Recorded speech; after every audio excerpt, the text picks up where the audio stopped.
What's up, everyone? Welcome to the first show of Raising Kids Pushing Weights. We're going to be talking all about parenthood, fitness, nutrition, and the many struggles that come along with that.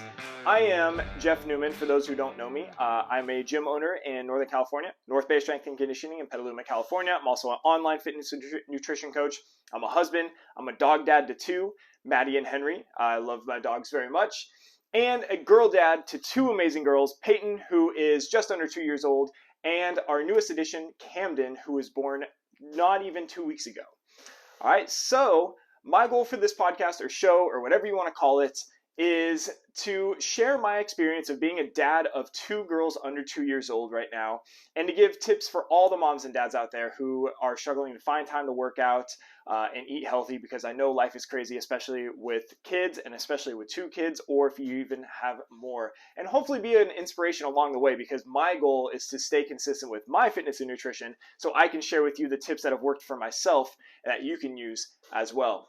Now if you're watching the video on this, you're gonna see my eyes going back and forth. I got my notes here. It's my first ever episode doing this, so bear with me. I'll be reading off some of my notes here. So I am gonna do another episode on the mission of this show, my mission of this show. So be sure to look out for that too. So for today, I'm going to talk about our newest addition, Camden, who actually came 4 weeks early. My wife's water broke 4 weeks early. We ended up in the NICU for a week.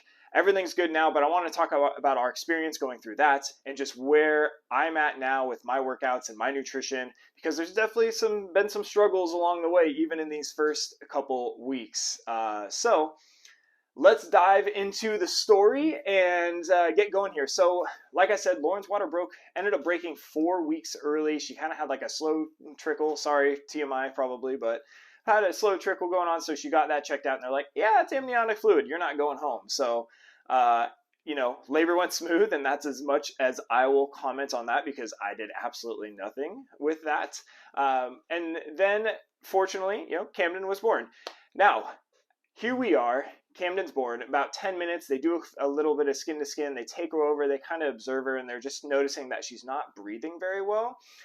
And then a couple minutes later, here I am following a nurse to the NICU while leaving Lauren back in the room because she's still recovering. And, I think I was just running on adrenaline, lack of sleep, a lot of caffeine, and so focused on Camden, like just seeing her and just wanting her to like breathe normally. And she was breathing. It wasn't that, but you could tell she was definitely struggling to breathe. She was crying, but not crying that much, which was also a concern.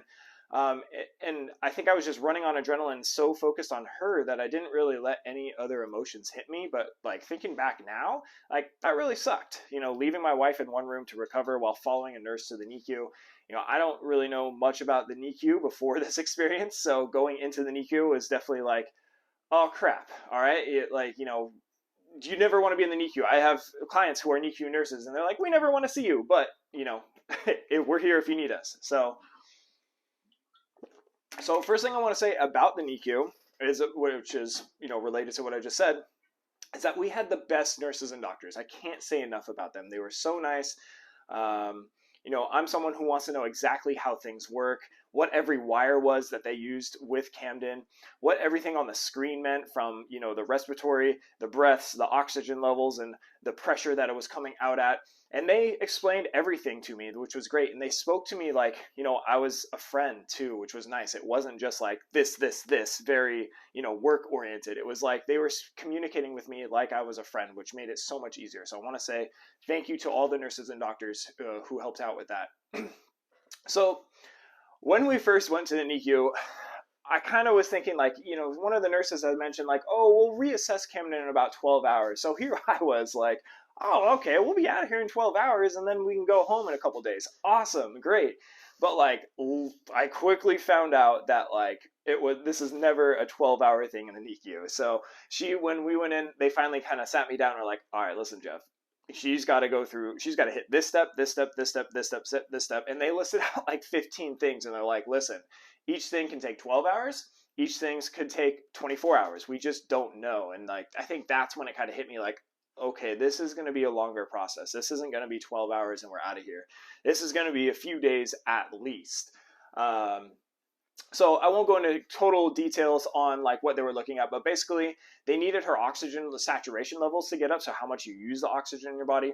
They also needed her CO2 levels to go down. What we exhale is CO2. In hers, she wasn't able to breathe in a lot, which meant she wasn't able to exhale as well. And it was keeping her CO2 levels in her blood pretty high, so they were looking at that because that could be bad. And then also she was working hard to breathe. So those were kind of the three main things that they were needing to tackle in the NICU. So each day was definitely a roller coaster. You know, one thing would get better while another thing would get worse. We went from one CPAP machine to another CPAP machine, you know, which covered her whole nose, which totally sucked. She had like a procedure, or no, we actually had to maneuver around some machines and wires just to be able to hold her. She also had a procedure done to put medicine in her lungs to help them open up more. It was one thing after another, and it was a lot, and it was very fast moving. You know, during that procedure, I kind of asked the doctor, like, do you want me to come in? Should I be there? And he was like, no, we usually don't want parents around because, you know, they give her something to calm her down first so they can actually do the procedure. And I don't think that's very great for any parent to probably see. So I did not go in there. So that went well, though, thankfully. And basically, it was just a waiting game there for a week just to make sure that she's getting better, that she's hitting these benchmarks that she needed to hit.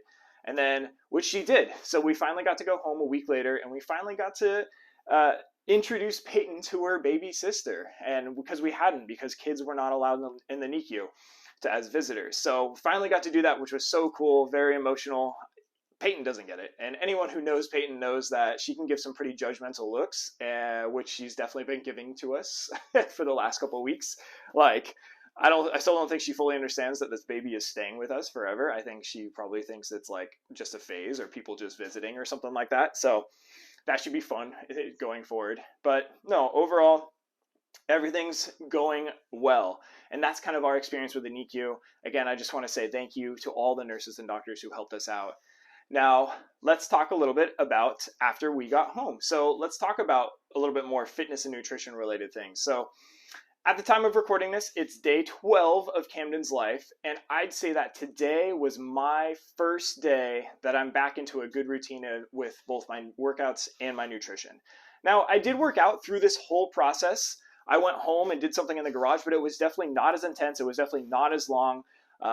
But I just needed to do something. And I think that if I didn't, the stress of everything would have been like 1,000 times worse. So I'm very thankful that I was able to get home, do a 10 to 20 minute workout just to break a sweat, take my mind off of it for a little bit, and then go back and see Camden or play with Peyton or whatever I needed to do.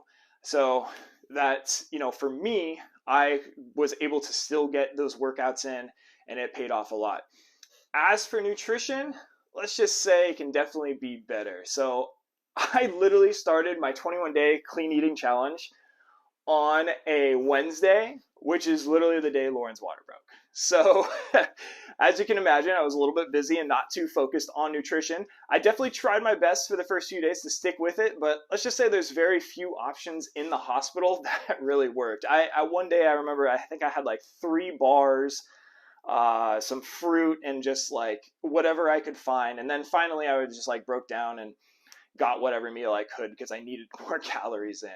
And on top of that, I think we got like, you know, as soon as we got home, we started getting the food deliveries, which I'm super thankful for all my friends and family who did this. But like, we got like 4 cookie deliveries, pasta, bread, brownies, banana bread, and pumpkin bread, which has been pretty ridiculous and also pretty delicious. I'm not going to lie.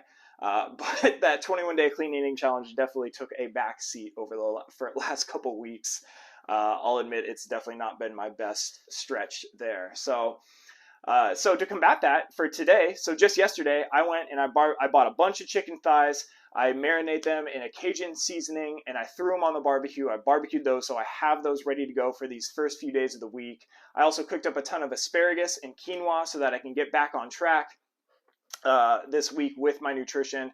And that's really what's going to help me the most going forward, is what I'm realizing, is prepping ahead and making batch ingredients and batch food like the chicken and like the quinoa and like the asparagus that I did. So if I can pick a protein, a veggie, and a carb like that, you know, every single week, then I think that's going to help me the most to make. And, with 2 kids now, there's definitely way less time. If I'm not with Camden, I'm with Peyton, or I'm working, or whatever it is. So definitely prepping ahead and saving time is going to be key.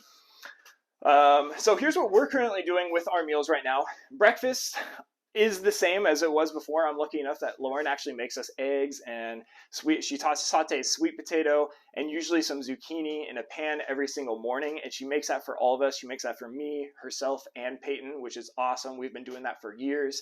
And then I also make a protein smoothie on top of that, where I put in like yogurt or cottage cheese, some fruit, protein powder, and water, and that's basically it. And so I get those extra calories before I go off to the gym for a stretch to train clients or coach classes or whatever it is. That keeps me pretty satisfied. And then lunches right now, this is where that prep work is coming in for me. Right now we have a big bag of spinach, so I'm laying down some spinach. I'm taking my quinoa, throwing some quinoa on there. I'm chopping my chicken, putting my chicken on there. I slice some tomatoes, put that on there. I cut up the asparagus as well and threw that in there too. I put some avocado on there, and then I threw on a little bit of balsamic vinegar on top just for that extra little flavor, and that works perfect. That's enough calories and enough food, and it tastes great that I could do that every single day for lunch, and I'd be happy with that. And then for dinners, it can be the prep work that we did, or it might be something different. So like honestly, something convenient that we like to do is using microwavable bags of veggies at Safeway here. You can get broccoli or cauliflower or Brussels sprouts, pop it in the microwave, and like 2 minutes later, it's done. It's steamed. Is it the best quality? Should you be microwaving like veggies in plastic? Probably not, but you know what? It works, and it's veggies. So we'll do that. And then I'll either do like the prepped meat that I've already cooked, or if I have to cook, it's usually something fast. So some sort of ground meat, like ground beef or ground turkey, seems to work well for us. Throw on some seasonings. It's easy. Melt some cheese on top. Maybe either have some quinoa or some leftover sweet potato if Lauren cooks some extra from the morning.